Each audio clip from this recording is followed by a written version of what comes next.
ጀነራል ጻድቃን የማይሆን ነገር ውስጥ ሀገራችንን ችግር ውስጥ ባያስገቡ ከሻዕቢያ ጋር ጸብ ካላቸው ራሳቸው ባበላሹት ፖለቲካ ውስጥ የነበረ የግል ቂም ነው።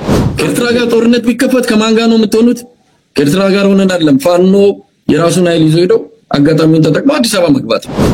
የአማራ ህዝብ የፋኖ ኃይሎች እንቅስቃሴ ኮዝ አለው የለው እነሱ ለምሳሌ እኔ የፋኖ ኃይል ሚለውን በራሱ ለሙግት አላቀርበው ትጥቅ እንቅስቃሴ ያደረገ ኃይል ስለዚህ የፋኖ ኃይሎች ብለው ነው ራሳቸው የሚጠሩት እነሱ አይቀበሉ በ1993 ዓመተ ምህረት የአልጄሪያ መዲና አልጀርስ የመለስ ዜናዊንና የኢሳያስ አፈወርቂን ስምምነት አጸደቀች ተባለ። ኢትዮጵያም ብዙ ሺህ ወታደሮች የሞቱለትን ምድር ለኤርትራ ለቃ አሰብን ያክል የጀርባ አጥንት ለሻዕቢያ አስረክባ ባድመን አሳልፋ ለመስጠትም በአቶ መለስ ዜናዊ በኩል ተስማምታ ነበረ ከአልጀርስ የተመለሰችው። ያ ሺዎች እንደ ቅጠል የረገፉበት ጎረቤታሞች ደም የተፋሰሱበት ወንድማማች ህዝቦች ቂም የተቋጠሩበት ጦርነት ኤርትራ ነፃነቷን ባወጀች ማግስት የተደረገ ጦርነት ነበረ። መለስ ዜናዊና ኢሳያስ አፈወርቂ ሰሜናዊውን የኢትዮጵያ ክፍል ተጋርተው ደርግን እንዳላስጨነቁበት በዶክተር አብይ ቋንቋ ተደምረው መንግስቱ ኃይለማርያምን እንዳላስኮበለሉበት ጭራሽ ከቶውንም እንደማይተዋወቁ ሰዎች ሆነው በሰሜን ተራሮች ግርጌ ስር በመሳሪያ ላንቃ ተዋደቁ። ከደርግ ወታደሮች ለመሸሽ በቆፈሯቸው ምሽጎች ውስጥ እርስ በርስ ተቃበሩባቸው። አንዲቷ ሀገር ሁለት ሆና በተሰየመች ማግስት ኢትዮጵያና ኤርትራ በደም ጎርፍ ተጥለቀለቁ። ይህ ጦርነት አንተምተው የሚል አለቃ አጥቶ ብዙ ሸዎችን ገብሮ ሲያበቃ ነበረ አልጀርስ ላይ ተደረገ በተባለ ስምምነት መቋጫ የተበጀለት። ያ የአልጀርሱ ስምምነትም በራሱ ብዙ የተደበቁ ምስጢሮች ያሉት እስከዛሬ የሚያነታርኩ ጉዳዮች አጀቡት ነው። ስምምነቱ ከመፈጸሙ በፊት የነበሩት የጦር ቁመናዎችም በራሳቸው ዛሬ ድረስ ኢትዮጵያ ውስጥ ትልቅ ርዕሰ ጉዳይ እየሆኑ ትንታኔ ይሰጥባቸዋል። ኤርትራና ኢትዮጵያ የአንድነታቸውን ቋጠሮ ፈተው የተዛመዱበትን ገመድ በጥሰው ለአንዴና ለመጨረሻ ጊዜ ሲፋቱ ሁለቱም ሰላም የሚያገኙ መስሏቸው ነበር። ዳሩ ግን ተለያይተናል ባሉ ማግስት ጦር ተማዘው አያሌ ወታደሮቻቸውን ገብረው አልጀርስ ላይ በመሪዎቻቸው በኩል ሲወከሉ ዓለም ያየው የፊርማውን ሴሬሞኒ የመሪዎቹን ፈገግታ ነበር። የመንግስት ጉያ ውስጥ ተወሽቀው ስብሰባዎች ላይ ታድመው የነገሩን የተመጣነት አብጠርጥረው የሚያውቁት የቀድሞ ባለስልጣናት ግን ዓለም ካየችው የመለስ ዜናዊና የኢሳያስ አፈወርቂ ፈገግታ ጀርባ የነበረውን አሻጥር ደርሰውበታል። ነገሩ አልጀርስ ሳይደርስ የምዕራባውያን አሸማጊዎችን ፊትም ሳይጠብቅ በጦር ሜዳ ድል ብቻ የሚያከትም ነበር ይላሉ።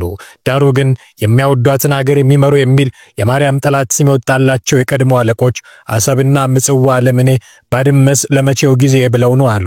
ሲገሰግስ የነበረውን ጦር አስቁመው አልጀርስ ላይ የከተሙት የቀድሞው የህወሓት አባል የትግራይ ክልል ርዕሰ መስተዳድርም የነበሩት አቶ ገብሩ አስራት በወቅቱ የነበረውን ነገር ትውልድ ይስማ ብለው አፍረጥርጠው ተናግረውታል። ያን የነበረው ጦርነት መባቻ ሰሞን የኢሳያስ አፈወርቂ ቅጥረኞች ኢትዮጵያ ላይ ልዩ ኢኮኖሚያዊ ብልጫ ይወስዱ እንደነበረ ገብሩ አስራት ይናገራሉ። ኤርትራውያኑ በገብሩ አስራት አገላለጽ የተለያዩ አይነት አሻጥሮችንና ህገወጥ ንግዶችን ማድረጋቸው አሁን በዚህ ዘመንም የቀረ አይመስልም። አዲስ አበባ ከተማ ውስጥ የኮንዶሚኒየም ቤት ዋጋ ድንገት ጣሪያ ሲነካ የኪራዩም ነገር አልቀመስ ሲል ብዙዎች ጣታቸውን የሚቀስሩት ጥቂት የአስመራ ጸጉረ ልውጦች ላይ ነው። በሰላምና ርቁ ሰበብ መንገዱ ወለል ብሎ የተከፈተላቸው እነዚሁ ጸጉረ ልውጦች በጥቁር ገበያ ከሚያንሸራሽሩት ዶላር የሚዝቁትን ገንዘብ እንዳሻቸው እየበተኑ የአዲስ አበባ ከተማን ቤት ዋጋና ኪራይ እንዳናሩትም ይጠረጠራሉ።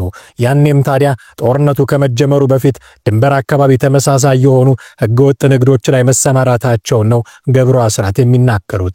ነገሩን ይበልጥ የከበደ ያደረገው ደግሞ ሟቹ ጠቅላይ ሚኒስትር መለስ ዜናዊና በርግና ዘመናቸው አሜሪካ ላይ ቁጭ ብለው የዳቦ ስም የሚያወጡት አቦይ ሰባት የኢሳያስ ወዳጅ ሆነው መገኘታቸው ነው። የኢትዮጵያን ፖለቲካ በብሔር መሰረት ላይ ጠፍጥፈው የሰሩት እነ መለስ ዜናዊ ራሳቸው ባመጡት የዘር ልጓም ሲጎተቱ መነሻቸው ከወደ ኤርትራ እንደሆነ የሚናገሩ ሰዎች ቁጥራቸው ቀላል አልነበረም። እንዲያውም ነገሩ ያበጠው ይፈንዳ ብሎ አማራ ፖለቲካ ውስጥ የሚገባ ነው ይባላል። በዚህ ረገድ ስማቸው ቀድሞ የሚነሳው ሰው የአንድ ወቅት ፈላጭ ቆራጩ በረከት ስምዖን ናቸው።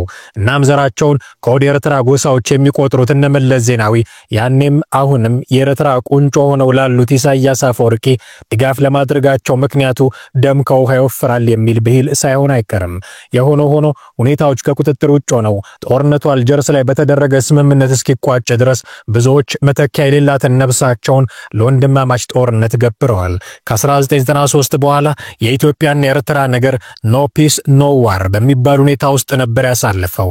ሁለቱም ሀገራት ውስጣቸው ባለው ፍራቻ ምክንያት አያሌ ጦራቸውን ድንበር አካባቢ አስፍረው አንዳንዴም ቅኝት የሚያደርጉ አውሮፕላኖችን እየላኩና እያሰሱ የአይጥና ድመት ኑሮ ነበረ የሚገፉት። ይህ ሁኔታ የሚዘለቀው 2010 ላይ ጠቅላይ ሚኒስትር ዶክተር አብይ አህመድ ወደ ስልጣን እስኪመጡ ድረስ ነበረ።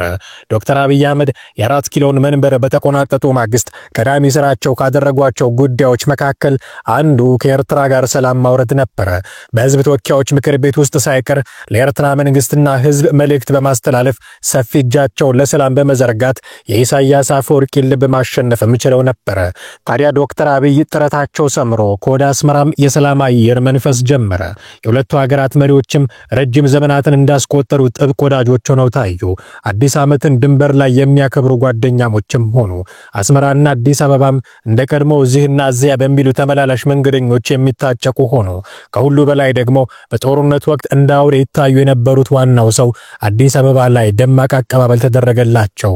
ስማቸው የተጠራም ተጨፈረላቸው። እርሳቸውም የህዝባቸውን የሰላም መልእክት በታላቅ ጭብጨባና ሆታ ታጅበው ሲያደርሱ ታዩ። ጠቅላይ ሚኒስትር ዶክተር አብይ አህመድም የሰላም ኖቤል ተሸላሚ ያደረጋቸውን ታሪካዊ ክስተት ጥቁሩ መጋረጃ የተቀደደበት ቀን ብለው ሰየሙት። አሁን ግን ይህ ጥቁር መጋረጃ ተመልሶ ተጋርዷል። አብይና ኢሳያስም ፍቅራቸው ቀዝቅዞ ተቋርፈዋል። ሁኔታውን ጠለቅ ብለው ያጠኑ ተንታኞችማ ጭራሽ ለጦርነቱ ሁሉ መስጋት ጀምረዋል። ኢትዮጵያና ኤርትራ ከፕሪቶሪያው ስምምነት በኋላ ጫጉላቸውን ረስተው ወደ ቀደመ ኩርፊያቸው ተመልሰዋል። መሪዎቹም አስመራና አዲስ አበባ ላይ ተደጋግመው ያደርጓቸው የነበሩ ጉዞዎች ከናካቴው ቀርተዋል። በጠቅላይ ሚኒስትር አብይ የመጀመሪያዎቹ ሁለት የስልጣን ዓመታት ውስጥ ብቻ ሁለቱ መሪዎች ቢያንስ 14 ጊዜ ከአዲስ አበባ ወደ አስመራ ከአስመራም ወደ አዲስ አበባ ተመላልሰዋል። ይህ ግን የመቶ ሺዎችን ህይወት ከቀጠፈው የትግራይ ጦርነት በስምምነት መጠናቀቅ በኋላ ፈጽሞ ሊታይ አልቻለም። ጥርሳቸውን የምስራቅ አፍሪካ ጉዳዮች ላይ የነቀሉ እድሜያቸውን ቀይ ባህር ላይ የጨረሱ በእድሜ አመሻሽ ዘመናቸውም የፖለቲካ ተንታኝ ሆነው የተከሰቱ ሰዎች ለዚህ የሁለቱ ሀገራት ኩርፊያ ሰበቡ የሚያደርጓቸው ሁለት ወሳኝ ነጥቦች አሉ። የፕሪቶሪያው ስምምነትና ወደብ። ፕሪቶሪያ ይሉት ስምምነት አገር ውስጥም ድንበር ተሻግሮም ባሉ አካላት ለውዝግብ የሚጣቀስ ለኩርፊያ የሚመዘዝ የሞት ሰነድ ሆኗል። ያን ሁሉ የጥይት አረር አስቀርቶ ፈንጠዝያን እንዳልጋበዘ አሁን ግን ጣቢያ አማራው ሁሉ እንዳሻው የሚተረጉመው ጽሑፍ እንደወደደ የሚተረትረው ጥቅል ሆኗል። በዚህ ዓመታትን ባስቆጠረው ስምምነት ላይ ምን ሲደረግ አልተገኘውም የሚል ወቀሳ የምትሰነዝረው ኤርትራ ከስምምነቱ ማግስት ጀምሮ የቀድሞ ልብስ ይሻለኛል ብላ በአይነ ቁራኛ የምታየን ክፉ ጎረቤታችን ሆናለች። በእርግጥ ሁኔታውን ሲገመግሙ የቆዩ ተንታኞችም ጦርነቱ ውስጥ እንደነበራት ጉልህ ተሳትፎ ኤርትራ ቢያንስ አንድ ተወካይ ፕሪቶሪያ ላይ ሊኖራት ይገባ ነበር ብለው ይሞግታሉ። ታዲያ ይህ ሳይሆን ቀረና አንዱ ለኢትዮጵያና ኤርትራ ወቅታዊ ትኩሳት መነሻ ሆኖ ቀረ። ሌላኛው ጉዳይ ደግሞ ወደብ ነው። የአልጀርሱ ስምምነት ጊዜ ከአንድም ሁለት ወደቦችን ኤርትራ ለብቻዋ ጠቅልላ ስትወስድ እነ መለስ ዜናዊ ሲሉት የነበረው ነገር ዛሬ ድረስ እንደ ተረት የሚወራ ነው። ጅቡቲ ውላ ትግባልን እንጂ አሰብንማ ግመላቸውን ውሃ ያጠጡበት ብለው ነበር የተውላቸው። ከዚያ ጊዜ ጀምሮ ኢትዮጵያና ወደብ አቢሲኒያና የባህር በር የቅርብ ሩቅ ሆነው አሉ። ጠቅላይ ሚኒስትር አብይ አህመድ ይህንን በውሃማ ሀገሮች ተከባ ውሃ የጠማትን ሀገር ሁኔታ ቀይራለሁ ብለው ይፋ ያደረጉት የወደብ ፍለጋ ትርክት ግን እነ ኢሳያስን እንቅልፍ የሚያስተኛ አልሆነም። ከዚህ ጊዜ ጀምሮ ነው ኢትዮጵያና ኤርትራ ከዛሬ ነገ ውጊያ ይከፍቱ ይሆን ወይ የሚል ስጋት በብዙዎቻችን ልብ ላይ መጫር ጀመረው። አሁን ይህ ስጋት የሚዳሰስ የጦርነት ደመናን እየጋረደ መምጣቱን ተከትሎ ከዚህ ጀርባም እነከል ያሉበት የሚል መወቃቀስ ቦታውን ተረከቧል። አንዱ ተወቃሽ ደግሞ ሌተናል ጀነራል ጻድቃን ገብረትንሳኤ ሆነዋል። ወቃሹ ደግሞ ኢንጂነር ይልቃል ጌትነት። ጀነራል ጻድቃን የማይሆን ነገር ውስጥ አገራችንን ችግር ውስጥ ባያስገቡ ከሻዕቢያ ጋር ጸብ ካላቸው ራሳቸው ባበላሹት ፖለቲካ ውስጥ የነበረ የግል ቂም ነው። አሁን በኢትዮጵያ ነባራዊ ሁኔታ ውስጥ እያስቸገረ ያለ አብይ ነው ጦርነት ውስጥ ትግራይ ውስጥ ካልዘመትኩ ሚል አማራን እያመሰ ያለው ኦሮሞን እያመሰ ያለው እንጂ የኤርትራ መንግስት ወደ ኢትዮጵያ ልምጣ ብሎ አንድም ያለን ነገር የለም የጠየቀን ነገር የለም ከህዋት ጋርም ሆነ ከትግራይ ህዝብ ጋር ሪአፕሮች ማያስፈልጋል ብሎ በልዩ ሁኔታ እየተነጋገሩ ያሉበት ሁኔታ ነው ያለው ስለዚህ በየትኛው ሁኔታ ወደ ባመጣለው ጦርነት ገባለው ያለ አብይ እንጂ የኤርትራ መንግስት አይደለምና ይሄንን ነገር እንደቁም ነገር የሚዋሩ ጭንቅላታቸው ውስጥ ድሮ ያጠኑትን ነገር ራሳቸው የሚያወሩ ያሉት እነሱ ናቸው እንጂ ይሄን ተከትለው ደግሞ አብይን የሚያል አውዳሚ ሰው እንደገና ተጠግተው ጦርነት ሊከፍቱ ካሉ እነሱ ናቸው ብዬ ነው የምረዳ ይሄ ጦርነት ቢጀመር ከኤርትራ ጋር ሆኜ ኢትዮጵያን ወጋለው የሚል የእምነት ክህደት ቃላቸውን በልደቱ አያሌውና በቴድሮስ ጸጋዬ ፊት ተናግረው የነበሩት ሰው አሁን ከመሳይ ጋር ሲያወሩ ግን ጦርነትን አታምጡብን እያሉ የትግራይ ጄኔራሎች ላይ ማለቃቀስ ጀምረዋል። ይህንን ቃላቸውን ያስተላለፉበትን ሚዲያ የሚዘወረው መሳይ መኮንንም ቢሆን ከዚህ በፊት ከሞገስ ጋር በነበረው ቆይታ ከየትኛውም ኃይል ጋር ተጣምረን መንግስትን እንወጋለን ማለቱ የሚታወስ ነው። ከኤርትራ ጋር ጦርነት ቢከፈት ከማን ጋር ነው የምትሆኑት? ከኤርትራ ጋር ሆነን አይደለም ፋኖ የራሱን ኃይል ይዞ ሄደው አጋጣሚውን ተጠቅሞ አዲስ አበባ መግባት ነው። ምንም ያሻሚ እኮ አይደለም ግልጽ ነው። ዋናው ታርጌቱ ይሄንን ስርዓት መጣል ነው። ከዚህ ስርዓት በኋላ ለእናቴን ኮስት ስለዚህ በየትኛው ዋጋ በየጀምርበት በየትኛው ዋጋ ከማንንም ጋር ተሰልፈ በሚለው ምንም ይሄ ምንም ማመንታትም ጥርጣሬም የለውም። አብይን ለመጣል የሚደረግ ማንኛውንም ትግል የተቀደሰ ትግል ነው። ይሄ ባንዳነት አይደለም የባንዳነት መግለጫ አይደለም። ይሄ ተግባር ባንዳን እየነቀልክ ምን ባንዳን መንቀል ባንዳነት አይደለም። ስለዚህ የጉዳይ ሁለት አዲስ አበባን እኮ ነው ያሳጣ። በነገራችን ላይ ሞገስ እዚህ ጋር ምንድነው የምናሽሙ ነው አንድ የቀረችን መደበቂያችን በኢትዮጵያዊነት መደበቂያችን ማኩረፊያችን የሆነችውን አዲስ አበባን በዚህ በኮሪደር ልማት በሚሉት የምንድነው ቁልምጫ በለው የክርስትና ስም በዛ የአዲስ አበባን ያፈረሰ ከለራችንን ያጠፋ 500 እስከ 1 ሚሊዮን ሰው ቆን ተፈናቀለ መዳረሻ የሌለው ወዴትም ሄጃ የሌለው ይሄንን ያደረገን አገዛዝ አስቀምጠን ነው ምንድነው እንደ አይነት እውነት ምንድነው የሚባለው እንደነ ድርድር ውስጥ እንደነ ንግግር ውስጥ መንገባው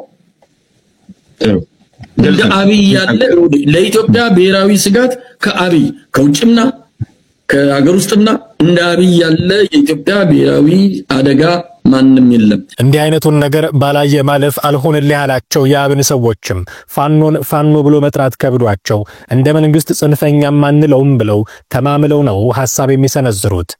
የአማራ ህዝብ የፋኖ ኃይሎች እንቅስቃሴ ኮዝ አለው የለው እነሱ ለምሳሌ እኔ ፋኖ ኃይል የሚለውን በራሱ ለሙግት አላቀርበው ትጥቅ እንቅስቃሴ ያደረገ ኃይል ስለዚህ የፋኖ ኃይሎች ብለው ነው ራሳቸው የሚጠሩት እነሱ አይቀበሉም የሚጠሩታል በለው እንደዛ ብለናል።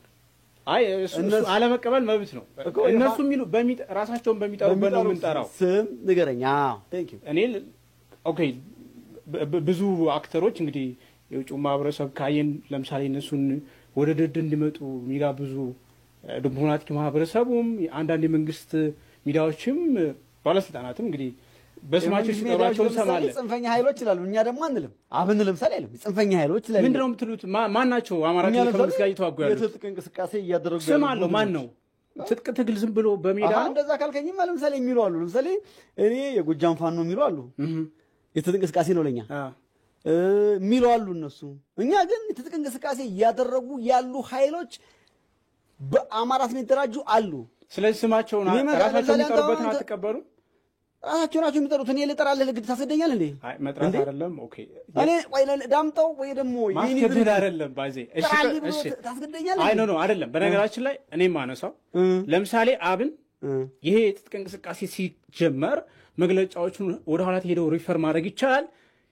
መንግስት የፋኖ ኃይሎችን ትጥቅ ለማስፈታት የሄደበት ያለው መንገድ ትክክል አይደለም። መንግስት በአማራ ክልል የትጥቅ ማስፈታት እንቅስቃሴ የናንተ መግለጫ አለኩ ሪፈር ማድረግ ነው ወደ ኋላ ሄዱ እንደዛ ትሉ ነበር።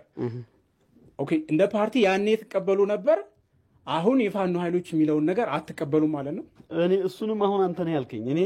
እኛ አሁን ለምሳሌ ይሄ ውጊያ ከተጀመረ ጀምሮ ውጊያ ሰማኝ አማራ ክልል የትጥቅ እንቅስቃሴው ኑሮ አዋጅ ታውጆ ከተጀመረ በኋላ በፊት ቀደም እንዳልከው ከሰሜኑ ጦርነት ጊዜ በፋኖ ስምም በምንም የተራጀውን አግዘናል አብረን ሄደናል ምናምን ኦኬ የአማራ ህዝብ እሴቱ ፋኖዊ ነው መጀመሪያ የአማራ ህዝብ እንጂ የሆነ ያክል ቡድን ተነጥሎ ለምሳሌ እኔ አይደለሁም የትጥቅ እንቅስቃሴው አካል አይደለሁም እኔ ግን አማራ ነኝ ደፋኖ እሴት አለ ጭቅላቴ ውስጥ ሀገር ችግር በገጠመው ጊዜ መዋጋ ነኝ ግን ደግሞ የሆነ የቡድን ኢንተረስት ምናምን ተብሎ እኔ ከኔ ኢንተረስት ለምሳሌ እኛ የሰላማዊ ትግል የምንታገል አካል አለና አማራዎች ሳይለንት ማጆሪቲው በዚህ እንቅስቃሴ ውስጥ የሌለ አለ አማራ ቱጃሩ ባላብቱ አለ በብልጽግና ውስጥ ያለ አማራ አለ ይሄ አገር ፋኖና ደጋፊዎቹ ቀደም ሲል በተቃቀስነው መልኩ ሊያብሩለት ከተዘጋጁት የኤርትራ መንግስት በተጨማሪ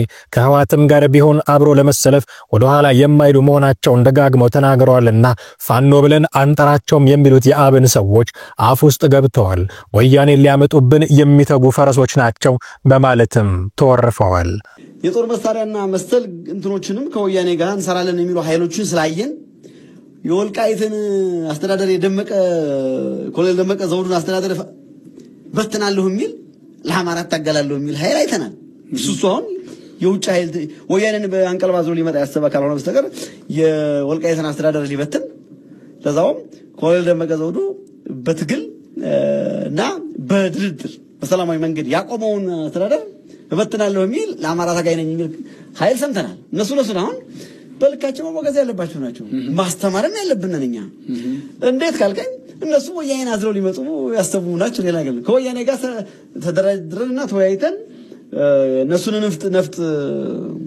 ተቀበለን እየመጣን 4 ኪሎ እንገባለን የሚለውንም ሱኛውም ወያኔን ለማንገስ ከሆነ እኔ ፓርቲን ማፍረስ ነበርብኝ ወያኔን ለማንገስ ዳምጦ ፓርቲው መግባት የለበትም ወደሞ ወያኔ የሚያነግስ ኃይል በአግባቡ መፋለመው ኃይል የወያኔ ስንቅ ተሸካሚ ነው ሊሆን የሚችለው እንጂ የወያኔን አጋርነት ይዞ ሊመጣ ይችላል ምክንያቱም እንዲደቅ ያክል ጦር መሳሪያ የሚያቀብል ቡድን ነው ወያኔ እያወራ ያለው